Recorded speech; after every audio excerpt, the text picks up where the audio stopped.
ఈ నెల 27న జరిగే రజతోత్సవ ఏర్పాట్లకు సంబంధించి మరిన్ని వివరాలు మా ప్రతినిధి రవికాంత్ లైవ్ లో అందిస్తారు. రవికాంత్, రజతోత్సవ ఏర్పాట్లు ఎలా సాగుతున్నాయి, ఎంతవరకు వచ్చాయి, పూర్తి సమాచారం ఏంటి?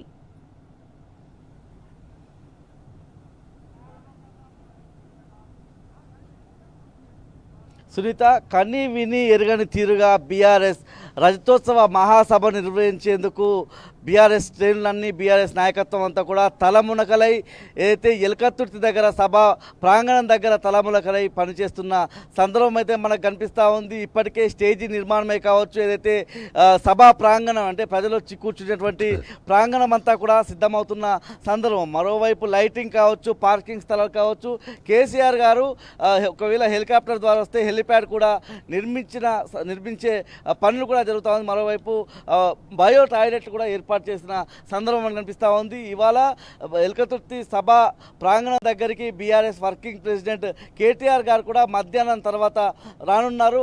అయితే 11 గంటల తర్వాత హైదరాబాద్లో బయలుదేరి ఏదైతే అసన్పర్తి రోడ్డు మీదుగా అసన్పర్తి బైపాస్ మీదుగా ఎల్కతుర్తికి చేరుకొని ఇక్కడ సభా ప్రాంగణాన్ని పరిశీలించి ఇక్కడ ఉన్నటువంటి నాయకులతో, అంటే ఉమ్మడి వరంగల్ అంటే 12 నియోజకవర్గాలు ఉంటాయి, 12 నియోజకవర్గాలకు సంబంధించినటువంటి నాయకత్వంతో మాట్లాడి సభకు సంబంధించి ఒక దిశానిర్దేశం కూడా చేసే అవకాశం కనిపిస్తూ ఉంది. ఆ తర్వాత మాజీ మంత్రి ఎర్రబెల్లి దయాకర్ రావు ఇల్లు హన్మకొండలో ఉంటుంది, ఆ ఇంటికి వెళ్ళి లంచ్ కూడా చేసే అవకాశంగా షెడ్యూల్ ద్వారా కేటీఆర్ గారి షెడ్యూల్ ద్వారా మనకు కనిపిస్తూ ఉంది. మనతో పాటు మాట్లాడడానికి రెడ్కో మాజీ చైర్మన్ సతీష్ కుమార్ గారు ఉన్నారు. సార్, ఇవాళ ఎట్లా ఉంటుంది ఇక్కడ సభ ఏర్పాట్లు ఎట్లా ఉన్నాయి, కేటీఆర్ గారి పర్యటన ఎట్లా ఉండబోతుంది?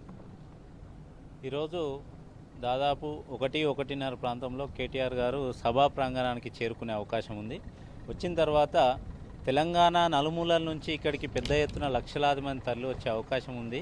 కానీ ఇది వరంగల్, హన్మకొండ, కరీంనగర్ ప్రాంతంలో జరుగుతున్న సభ కాబట్టి ఎక్కువ సంఖ్యలో వరంగల్ ఉమ్మడి జిల్లా నుంచి 12 నియోజకవర్గాల నుంచి ఎక్కువ సంఖ్యలో ఇక్కడికి ప్రజలు వస్తారని ఇప్పటికే మా ఎమ్మెల్యే గారు కానీ మా ఇన్ఛార్జీల నుంచి సమాచారం ఉంది. కాబట్టి వాళ్ళకి తగ్గట్టుగా ఏర్పాట్లు ఎట్లా జరుగుతున్నాయి, సభా ప్రాంగణంలో వాళ్ళకి వచ్చిన తర్వాత వాళ్ళకి ఏర్పాట్లు ఎట్లున్నాయి, వచ్చి మళ్ళీ వాళ్ళకి ఇంటికి పోయే వరకు ఎట్లా జరుగుతున్నాయని కేటీఆర్ గారు ఈరోజు మా వర్కింగ్ ప్రెసిడెంట్ కేటీఆర్ గారు దాన్ని పర్యవేక్షణ చేసే అవకాశం ఉంది. కొన్ని సూచనలు కూడా చేసే అవకాశం ఉంది. ఇక్కడ వాటి గురించి తెలుసుకొని ఎవరెవరు ఎంతమంది వచ్చే అవకాశం ఉంది, ఏ నియోజకవర్గం నుంచి ఎంతమంది వచ్చే అవకాశం ఉందని తెలుసుకొని వాటికి తగ్గట్టుగా ఏర్పాట్లు చేస్తున్నారా లేదా అని తెలుసుకోవడం. ఇప్పటికే మనం అన్ని ఏర్పాట్లు కూడా దాదాపు 10 లక్షల పైచిలకు వచ్చే మా ప్రజల కోసం టాయిలెట్లు కానీ, మంచినీళ్ళు కానీ, వారికి కావాల్సిన మజ్జిగ ప్యాకెట్లు కానీ, అదేవిధంగా ఫస్ట్ ఎయిడ్ సెంటర్, ప్రాథమిక చికిత్స కార్యాలయాలు కానీ, అదేవిధంగా అన్ని రకాలుగా పార్కింగ్లో లైట్లు కానీ, ఎందుకంటే వెళ్ళేటప్పుడు అప్పటికే చీకటి అవుతుంది కాబట్టి వాళ్ళ కోసం కావాల్సిన అన్ని రకాల ఏర్పాట్లు, అంటే ఇంతకుముందే చెప్పినాం మళ్ళీ కూడా చెప్తున్నాం, ప్రజలు ఇంటి దగ్గర నుంచి ఎట్లయితే బయలుదేరుతారో అంతే క్షేమంగా వాళ్ళు ఇంటికి వెళ్ళే విధంగా అన్ని ఏర్పాట్లు చేస్తున్నాం. ఈ ఏర్పాట్ల మీద మా గౌరవ వర్కింగ్ ప్రెసిడెంట్ కేటీఆర్ గారు ఈరోజు మా ఉమ్మడి జిల్లా నాయకులతో అందరితోనే, అదేవిధంగా సభ ఏర్పాట్లు చూస్తున్న ఇన్ఛార్జీలతో కూడా అందరితో సమావేశ అవకాశం ఉంది. వారితో మాట్లాడతారు. ఈరోజు ఇక్కడే లంచ్ కూడా చేస్తున్నారు కాబట్టి దాదాపు సాయంత్రం వరకు ఇక్కడే ఉండి అన్నీ చూసి అన్నీ చెప్పి వారు సలహాలు సూచనలు ఇచ్చిపోయే అవకాశం ఉంది. పాటు నాగూర్ల వెంకటేశ్వర్లు గారు ఉన్నారు, రుణ విమోచన కమిషన్ మాజీ చైర్మన్. సరే, ఇవాళ పనులు ఎట్లా జరుగుతూ ఉన్నాయి? ముఖ్యంగా డే 1 నుంచి ఇక్కడ క్షేత్రస్థాయిలో పనులు దగ్గర నుండి చేయిస్తూ ఉన్నారు కదా, ఇప్పటి వరకు ఎంత మేర పనులు పూర్తయ్యాయి, ఇంకా ఎంత మేర పనులు జరగాల్సి ఉంది, ఇవాళ కేటీఆర్ గారి పర్యటన కూడా ఎట్లా కొనసాగుంది? సభాస్థలికి సంబంధించినటువంటి గ్రౌండ్ అంతా కూడా 90% వర్క్ కూడా కంప్లీట్ అయిపోయింది. ఎక్కడ కూడా ఎలాంటి ఆటంకాలు లేకుండా బ్రహ్మాండంగా వర్క్ జరుగుతూ ఉంది. ప్రజలకు ఎలాంటి మంచి వసతులతో కూడినటువంటి సభా ప్రాంగణంలో ప్రజలు చేరుకోవడానికి మన పార్కింగ్ ప్లేస్ నుంచి అప్రోచ్ రోడ్లు కావచ్చు, సభాస్థలతో డ్రింకింగ్ వాటర్ కావచ్చు, అలాగే చల్లా ప్యాకెట్లు కావచ్చు, అలాగే మరి సభ చుట్టూ కూడా మరి ఎవరైనా అస్వస్థత గురైతే కూడా మరి అంబులెన్స్ సౌకర్యాలు, అలాగే ఫస్ట్ ఎయిడ్ కిట్స్ అన్నీ కూడా మరి ఏర్పాటు చేస్తూ ఉన్నాం. మరి సభ ప్రాంగణం అంతా కూడా స్టేజ్ కావచ్చు, కళాకారుల స్టేజ్ కావచ్చు, అలాగే బారికేడ్స్ కావచ్చు, లైటింగ్ కావచ్చు, ఎవ్రీథింగ్ కూడా 90% వర్క్స్ కంప్లీట్ అయింది. ఇవాళ రేపట్లో పూర్తి స్థాయిలో మరి గ్రౌండ్కి సంబంధించిన పనులన్నీ కంప్లీట్ చేసి ప్రజలకు ఎలాంటి ఇబ్బందులు లేకుండా మనం ఏర్పాటు చేస్తూ ఉన్నాం. ముఖ్యంగా బయో టాయిలెట్స్ కూడా కనిపిస్తూ ఉన్నాయి. దాంతోపాటు కేసీఆర్ గారు వచ్చే విధంగా హెల్ప్ ప్యాడ్ కూడా నిర్మాణం జరుగుతూ ఉంది కదా, ఆ పనులు హెల్ప్ ప్యాడ్ పనులు ఎప్పటికల్లా పూర్తి అయిపోయే అవకాశం? హెలిప్యాడ్ పనులన్నీ కూడా నిన్నటి నుంచే మేము కలెక్టర్ ఇట్లా అప్లికేషన్ పెట్టాం. నిన్నటి నుంచే వర్క్ స్టార్ట్ అయిపోయింది. రేపటికల్లా కూడా హెలిప్యాడ్ నుంచి కూడా సభాస్థలికి స్టేజ్ వద్దకు రావడానికి గౌరవనీయులు కేసీఆర్ గారికి అప్రోచ్ రోడ్ బస్సు రావడానికి అది కూడా కంప్లీట్ చేస్తుంది.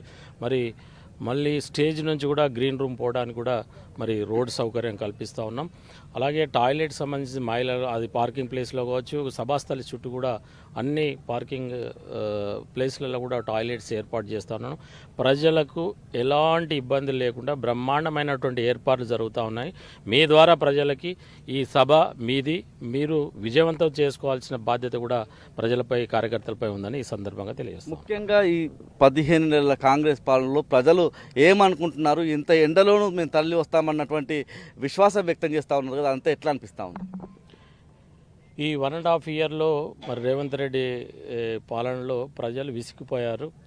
ఎవరు కూడా మళ్ళీ కేసీఆర్ రావాలి, కేసీఆర్ కావాలి, మరి కేసీఆర్ నాయకత్వంలోనే తెలంగాణ రాష్ట్రానికి శ్రీరామ రక్ష అనేది ప్రజలు భావిస్తూ ఉన్నారు. ఇవాళ అన్ని రంగాలలో ఇవాళ రేవంత్ రెడ్డి పరిపాలన కుదేలైపోయింది. ఇవాళ వ్యాపార రంగంలో కావచ్చు, ఇండస్ట్రీస్ కావచ్చు, రియల్ ఎస్టేట్ రంగం కావచ్చు, వ్యవసాయ రంగం కావచ్చు, కార్మిక రంగం కావచ్చు, అన్ని రంగాలలో ఈ ప్రభుత్వం విఫలమైపోయింది. మళ్ళీ కేసీఆర్ వస్తేనే ఈ రాష్ట్రం సుభిక్షంగా ఉంటుంది. మేజర్గా ఇలా వ్యవసాయ రంగం అంతా కూడా పంటలు ఎండిపోయి మీరు ఎలక్షన్స్ అప్పుడు మరి మేనిఫెస్టోలో అనేక రైతాంగానికి సంబంధించిన అనేక అంశాలు ఇలా పెట్టి అన్నీ కూడా రుణమాఫీ సగంతో సరిపుచ్చారు. అలాగే బోనస్ 25-30% తోటి సరిపుచ్చారు. మరి సన్నవడ్లు కొనే నాదుడే లేదు.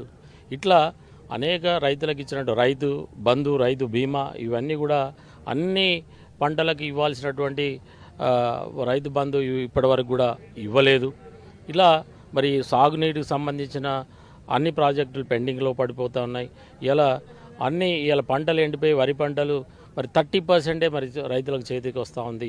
ఇలాంటి సందర్భంలో రైతులే స్వచ్ఛందంగా ఇక్కడ ఉన్నటువంటి ఈ సభా ప్రాంగణంలో రైతులే వాళ్ళే వచ్చి చెప్తా ఉన్నారు, మళ్ళీ కేసీఆర్ రావాలి, ఈ సభ కోసం మా వంతు సహకారాన్ని కూడా అందిస్తామని రైతులే స్వయంగా వచ్చి మరి వాళ్ళ యొక్క సభ యొక్క ఏర్పాట్లను చూసి హర్షం వ్యక్తం చేస్తూ ఉన్నారు, పని చేస్తూ ఉన్నారు. వాళ్ళ రైతుల దగ్గర నుంచి భూములన్నీ లాక్కున్నారని బీఆర్ఎస్ని ఒక అపప్రద ఒక ముద్ర వేసే ప్రయత్నం చేస్తూ ఉన్నారు. ఏం చెప్తారు? కొంతమంది కాంగ్రెస్ పార్టీ నాయకులు ఈ పక్కన ఉన్నటువంటి వాళ్ళు ఒక దుష్ప్రచారం చేస్తూ ఉన్నారు. రైతులు ఎక్కడ కూడా ఆరోపణ చేయలేదు. కాంగ్రెస్ పార్టీ ఎమ్మెల్యే నాగరాజు గారు వచ్చి ఏదో ప్రెస్లో చెప్పి ఇరిగేషన్ అధికారులతో మాట్లాడి ఏదో చూశారు. కానీ రైతులు ఎక్కడ కూడా మరి పోలీస్ స్టేషన్ కావచ్చు, రెవెన్యూ వాళ్ళకు కావచ్చు, ఎక్కడ కూడా కలెక్టర్ కావచ్చు, ఎక్కడ కూడా రైతులు కంప్లైంట్ చేసింది ఏం లేదు. ఒక రాజకీయంగా ఒక ఈర్ష్యతో బీఆర్ఎస్ పార్టీ రజతోత్సవ సభ బ్రహ్మాండంగా సాగుతున్న సందర్భంలో ఒక బురద జల్లేటువంటి కార్యక్రమం జరుగుతుంది తప్ప రైతుల నుంచి బ్రహ్మాండమైనటువంటి స్పందన ఉంది. వాలంటరీగా అది చెట్టు కొట్టినా, కాలువ పూడ్చినా, ఏది చేసినా కూడా ప్రజల సౌకర్యం కోసం చేస్తున్నాం. ఏ ఇబ్బంది ఇక్కడ ఉన్నటువంటి రైతాంగానికి ఏ ఇబ్బందులు ఉన్నా కూడా సభ తర్వాత కూడా మేము ఉండి అన్ని కాలువల నిర్మాణం కావచ్చు, గెట్ల నిర్మాణం కావచ్చు, ఏదైనా కూడా అన్నీ కూడా కంప్లీట్ చేసిన తర్వాతనే మేము ఇక్కడి నుంచి మరి వెళ్తామని మా స్థానికంగా ఉన్నటువంటి పార్టీ నాయకులు కూడా వాలంటరీగా వాళ్ళే పోయి కాగితం రాసిచ్చి బ్రహ్మాండంగా రైతులకు ఏదైనా ఇబ్బంది ఇక్కడ కూడా కాగితం రాసి ఇవ్వలేదు. బట్ మేము హామీ ఉన్నాం, ఏ గెట్టు చెరిగిపోయినా, ఏ కాలువ పూడ్చుకపోయినా కూడా మేమే దగ్గరుండి చేస్తామని వాళ్ళే స్పష్టంగా చెప్పడం జరిగింది. కానీ ఎక్కడ కాలువలు పూడ్చలేదు, ఎక్కడ గెట్లు పోలేదు. మనతో పాటు గాంధీ నాయకులు ఉన్నారు. ముఖ్యంగా 15 నెలల పాలనలో గిరిజన ప్రజానికం అంతా ఎట్లా తరలి వచ్చే అవకాశం కనిపిస్తూ ఉంది పాలకుర్తి నియోజకవర్గం? తెలంగాణ రాష్ట్రాన్ని 14 సంవత్సరాల పాటు తెలంగాణ అంటేనే ఒక అటెండర్ నుంచి ఐఏఎస్ వరకు తెలియని తెలంగాణ గతంలో రాష్ట్రం ఉండే, తెలంగాణ ప్రాంతం ఉండే అని తెలియని ఆ యొక్క అంశాన్ని 14 సంవత్సరాల పాటు తెలంగాణ ఉద్యమం చేసి తెలంగాణ రాష్ట్రాన్ని సాధించిన మన తెలంగాణ జాతిపిత గౌరవ కేసీఆర్ గారు ఎప్పుడెప్పుడా అని ఈ 27 సభ జరుగుతుందని చెప్పి యావత్ తెలంగాణ రాష్ట్రంలోని గిరిజనులతో పాటు అనేక కులాల వాళ్ళు స్వచ్ఛందంగా ఈ యొక్క సభను తిలకించేందుకు వచ్చి ఈ సభ విజయవంతానికి కృషి చేస్తున్నారు. ఎందుకంటే తెలంగాణ రాష్ట్రమే కాక తెలంగాణ రాష్ట్రంలో చుట్టుపక్కల ఉన్న గ్రామీణ ప్రాంతాల వాళ్ళు కూడా ఈ యొక్క సభా కార్యక్రమాన్ని చూసేటందుకు 27వ తారీఖు ఇంకా 4 రోజుల సమయం ఉంది అని ఊళ్ళలో ప్రతి కాడ చర్చ జరుగుతూ ఈ కేసీఆర్ జాతిపిత చేసే ప్రసంగాన్ని వినాలని చెప్పి తహతలాడుతూ అనేక రకాల బండ్ల ఎడ్లతోటి మరియు పాదయాత్రలతోటి అనేక రకరకాలుగా ఈ సభను విజయవంతం చేయాలనే ఉద్దేశంతో తెలంగాణ ప్రజలు ఆకాంక్షిస్తున్నారు.